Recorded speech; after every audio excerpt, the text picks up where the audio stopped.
Subscribe कीजिए जेनटेक channel को और बेल आइकन को दबाइए ताकि आप आने वाली कोई भी वीडियो मिस ना करें। Hello friends, welcome back to another video. तो आज के वीडियो में हम सीखेंगे लिनक्स के यूज़र्स के बारे में। डायरेक्टरी स्ट्रक्चर अपना हो चुका था, तो आज अपन पढ़ेंगे लिनक्स के यूज़र्स के बारे में।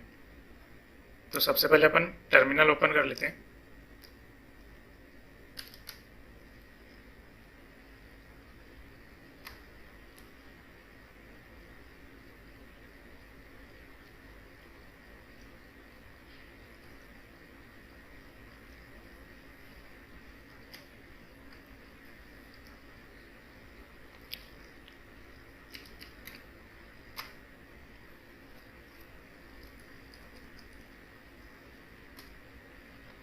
आज जो अपन पढ़ेंगे, आज पढ़ेंगे हम यूज़र्स के बारे में। Who are users? Basically users कौन होते हैं? Users are one who uses the system resources. Means user वो होते हैं जो आपके सिस्टम के रिसोर्सेज को यूज़ करते हैं। Users are accounts that uses the system resources. So we can say users are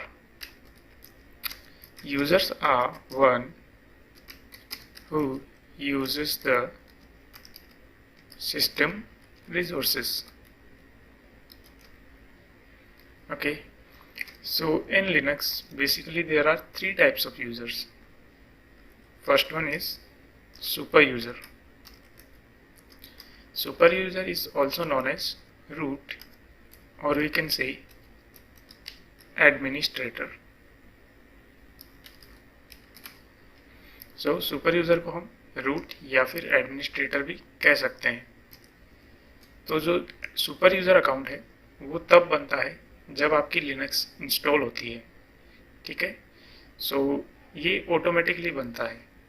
means the administrator account or the super user is created automatically when the Linux operating system is installed. So we can say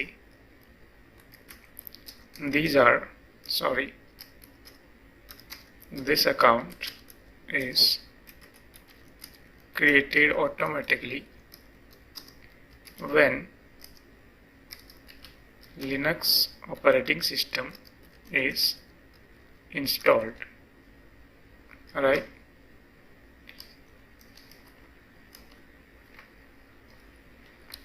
so this account is created automatically. And then अगर हम इसका user ID का बात करें, then इसका जो user ID होता है, user ID is 0। Super user का जो यूज़र आईडी होता है वो 0 होता है। Then the second type of user, जो सेकेंड टाइप का यूज़र होता है वो होता है सिस्टम यूज़र। सिस्टम यूज़र को हम सर्विस अकाउंट भी कहते हैं, also known as service account. Then service account और सिस्टम यूज़र ये तब बनते हैं जब आप कोई सर्विस इंस्टॉल करते हैं। Then these accounts are created automatically when a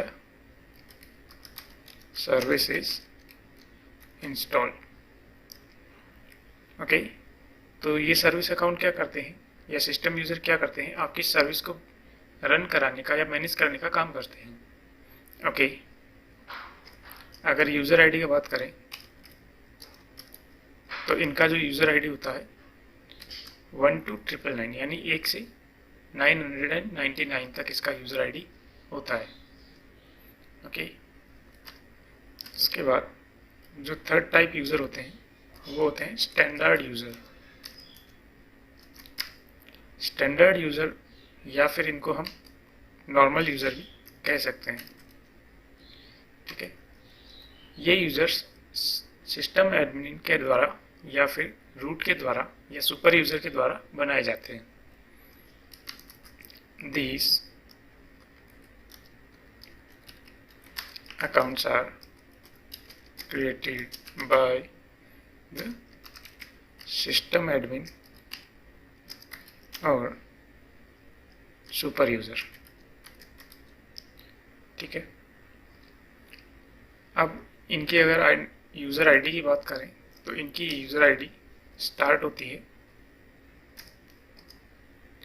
1000 से और 60,000 तक होती है। इसको हम चेंज भी कर सकते हैं, बट जो बाय डिफ़ॉल्ट रेंज होती है 1000 to 60,000। Okay, so these are the type of users. Now आप जब भी हम एक यूज़र क्रिएट करते हैं, when we create a user, तो कुछ फाइल्स हैं जो उस यूज़र की होम डायरेक्टरी में कॉपी होती है। ठीक है, फर्स्ट ऑफ ऑल जब भी एक नया यूज़र ऐड करते हैं, न्यू यूज़र हम जब भी ऐड करेंगे तो उस केस में क्या होगा, उसकी एक तो होम डायरेक्टरी बनेगी। ठीक है, अगर हम बात करें तो first of all user create होगा, देन ग्रुप क्रिएट होगा, होम डायरेक्टरी क्रिएट होगी एंड एक मेल बॉक्स फाइल क्रिएट होगी, मेल बॉक्स फाइल। ओके, सो जब भी एक नया यूज़र क्रिएट होगा तो ये कुछ टास्क होंगे। अगर हम बात करें होम डायरेक्टरी की, तो उसकी होम डायरेक्टरी में कुछ फाइल्स हैं जो कॉपी होंगी। तो जब भी एक न्यू यूज़र क्रिएट होगा तो एक डायरेक्टरी है /etc/scale, जिसको हम स्केलेटन डायरेक्टरी भी बोलते हैं। वहाँ से कुछ फाइल्स हैं जैसे कि .basrc, .base_profile, then .base_logout, और एक डायरेक्टरी क्रिएट होगी .mozilla। ठीक है, तो ये कुछ फाइल्स और डायरेक्टरी है जो /etc/scale में होंगी, लेकिन जैसे एक नया यूज़र बनेगा ये सभी की सभी कॉपी होगी उस यूज़र की होम डायरेक्टरी में। ठीक है, देन और भी कुछ टास्क होते हैं, जैसे दो फाइल्स हैं जो मॉडिफाई होती हैं, 2 फाइल्स आर मॉडिफाइड। तो दो फाइल्स हैं जो मॉडिफाई होंगी, वो फाइल्स कौन कौन सी हैं? पहली फाइल है /etc/passwd, और जो दूसरी फाइल है वो है /etc/shadow। ठीक है, अगर हम बात करें /etc/passwd फाइल की, तो ये जो फाइल है बेसिकली फोकस करती है यूज़र डिटेल्स पे। ठीक है, फोकस ऑन यूज़र डिटेल्स। और जो हमारी दूसरी फाइल है /etc/shadow, वो फोकस करती है फोकस ऑन पासवर्ड डिटेल्स। ठीक है, यूज़र्स के जो पासवर्ड होते हैं उनकी डिटेल्स पे कौन फोकस करता है? /etc/shadow। यानी अगर आपको पासवर्ड रिलेटेड कुछ एडिटिंग करनी है तो आप किस में करोगे? वो किस में रिफ्लेक्ट होंगी? /etc/shadow में। और अगर यूज़र की डिटेल्स जैसे यूज़र, ग्रुप, उसकी यूज़र आईडी, ग्रुप आईडी, ये सभी डिटेल्स कहाँ रिफ्लेक्ट होंगी? /etc/passwd में। ठीक है, और इसके बाद अगर अपन बात करें तो कुछ यूज़र को ऐड करने के लिए जब हम न्यू यूज़र ऐड करते हैं तो उसकी कुछ डिफ़ॉल्ट कॉन्फ़िगरेशन होती है। सो वो जो डिफ़ॉल्ट कॉन्फ़िगरेशन होती है वो कहाँ पे होती है? अगर हम उसका बात करें तो देखो, default configuration of a new user, तो ये कहाँ होती है? सबसे पहले जो कॉन्फ़िगरेशन होती है वो होती है /etc/default/user। इस फाइल में यूज़र की कुछ डिफ़ॉल्ट कॉन्फ़िगरेशन होती है। अगर हम चेक करें तो देखो,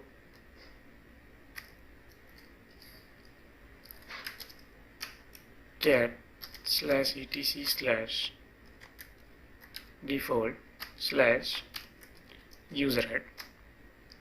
सो यहाँ से हम देख सकते हैं कि उसकी होम डायरेक्टरी कहाँ क्रिएट होगी, उसका इनएक्टिव पीरियड क्या होगा, उसकी एक्सपायरी डेट, उसकी शेल क्या होगी, ठीक है, उसकी स्केलेटन डायरेक्टरी कौन सी होगी, उसका मेल्स पूल क्रिएट करना है या नहीं करना। तो ये कुछ जो डिफ़ॉल्ट सेटिंग्स है वो कहाँ होंगी, /etc/default/userhead में। ठीक है, ऐसे ही एक और फाइल है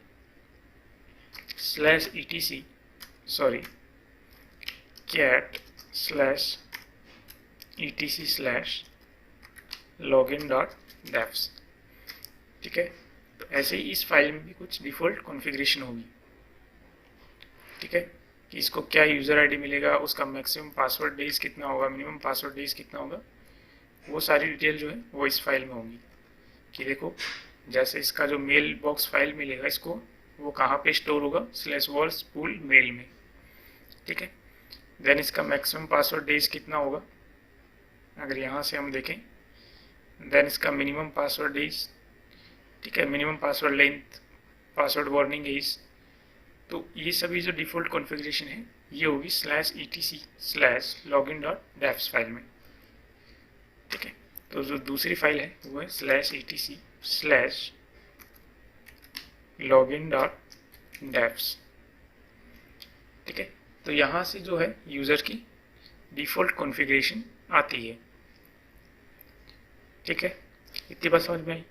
अब उसके बाद ये जो हमारी दो फाइल्स हैं जिनमें हम यूज़र डिटेल्स, जैसे एक जो फाइल है हमारी /etc/passwd, तो ये तो हमारी फोकस करती है यूज़र डिटेल्स पे। तो अगर इस फाइल का हम सिंटेक्स देखें, पहले इस फाइल को चेक कर लेते हैं। तो देखो, अगर हम करें cat/etc/passwd, ठीक है, और इसका कुछ देख लेते हैं। देन यहाँ पे हम इसका आर्किटेक्चर देख सकते हैं।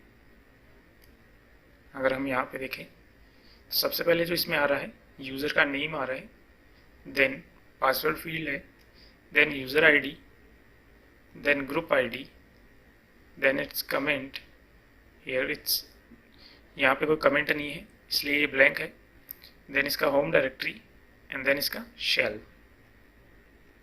ठीक है, तो अगर हम इसके आर्किटेक्चर की बात करें तो देखो क्या होता है, user name, then password, then user ID, group ID, comment, उसके बाद होता है होम डायरेक्टरी। ठीक है, और उसके बाद होता है उसका शेल। ठीक है, कमेंट को आप कह सकते हो यूज़र की डिस्क्रिप्शन। ठीक है, ऐसे अगर हम बात करें आर्किटेक्चर की, हमारी /etc/shadow फाइल की आर्किटेक्चर की, तो वो किस तरह होता है, सबसे पहले हम चेक कर लेते हैं। cat/etc/shadow, तो देखो इसका जो आर्किटेक्चर होता है वो इस तरीके से होता है। सबसे पहले इसमें होता है, अगर हम बात करें, सबसे पहले होता है इसमें यूज़र नेम, एक्सक्लेमेशन मार्क यहाँ आ रहा है, इसका मतलब इस पर पासवर्ड नहीं है, तो ये पासवर्ड फील्ड है, लेकिन इसमें एक्सक्लेमेशन मार्क आ रहा है, इसका मतलब इस यूज़र का भी कोई पासवर्ड नहीं है। ठीक है, देन लास्ट पासवर्ड चेंज, ठीक है, ये है इसका last password change, then minimum password is, maximum password is, warning label, inactive period, and then expiry date. ठीक है, तो अगर हम इसका बात करें तो देखो, सबसे पहले होता है यूज़र नेम, देन पासवर्ड, उसके बाद last change password, then minimum password is, maximum password is,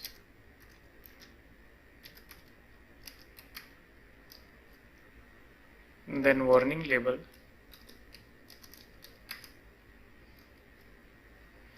then inactive period,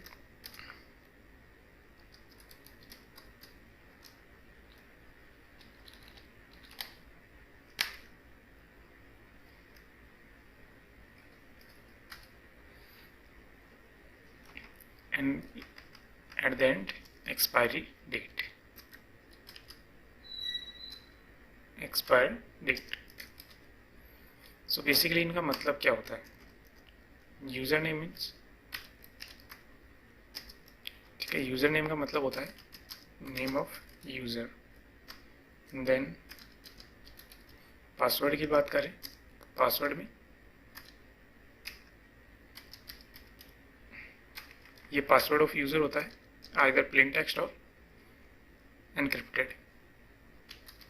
password of user account, either plain text और एनक्रिप्टेड, ठीक है।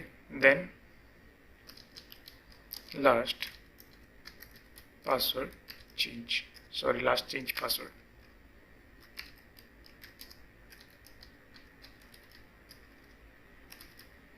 सो लास्ट चेंज पासवर्ड का मतलब होता है नंबर ऑफ डेज कि लास्ट टाइम आपका पासवर्ड चेंज कब हुआ था। So when your password was changed last time, ठीक है। ये नंबर ऑफ डेज में होगा, नंबर ऑफ डेज, और वो नंबर ऑफ डेज कब से काउंट होंगे, ठीक है, काउंटेड फ्रॉम 1 Jan 1970, ठीक है। तो वो जो नंबर ऑफ डेज होंगे वो 1 Jan 1970 से काउंट होंगे, ठीक है। उसके बाद minimum password age. So minimum password age का मतलब है कि आप कितने दिन तक पासवर्ड चेंज नहीं कर सकते, ठीक है। सो इसको ऐसे कह सकते हो, how many days must pass before a user can change its password, ठीक है। उसके बाद होती है max password age. Max password age का मतलब होता है कोई यूज़र कितने दिन कि किसी यूज़र का जो पासवर्ड है वो कितने दिन बाद एक्सपायर हो जाएगा। After how many days a user must change its password कि इस यूज़र को कितने दिन बाद अपना पासवर्ड चेंज करना ही पड़ेगा, ठीक है। उसके बाद होता है वार्निंग लेबल। वार्निंग लेबल का मतलब होता है कि आपका पासवर्ड एक्सपायर होने से कितने दिन पहले आपको वार्निंग मिलनी चाहिए। Before how many days a user must get warning that its password is expiring, ठीक है। उसके बाद होता है inactive period.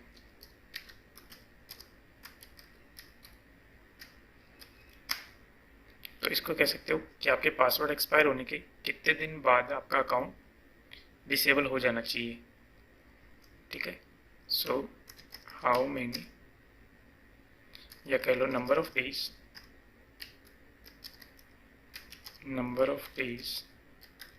must pass after a user's password expired before user account is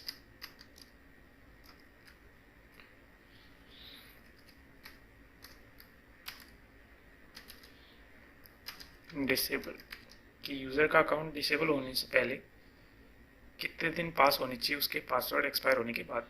कि मान लो किसी यूज़र का पासवर्ड एक्सपायर हो गया, तो अब कितने दिन बाद उसका अकाउंट डिसेबल होना चाहिए। ठीक है।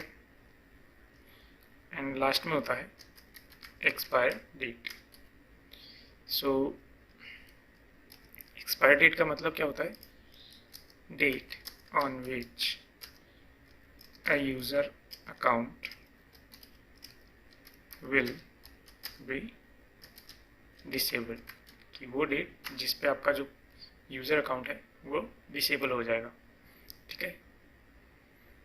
सो ये था यूज़र्स के बारे में, और वीडियो काफ़ी लंबी हो गई, इसलिए अपन यूज़र्स को ऐड करना, मॉडिफाई करना और डिलीट करना नेक्स्ट वीडियो में सीखेंगे।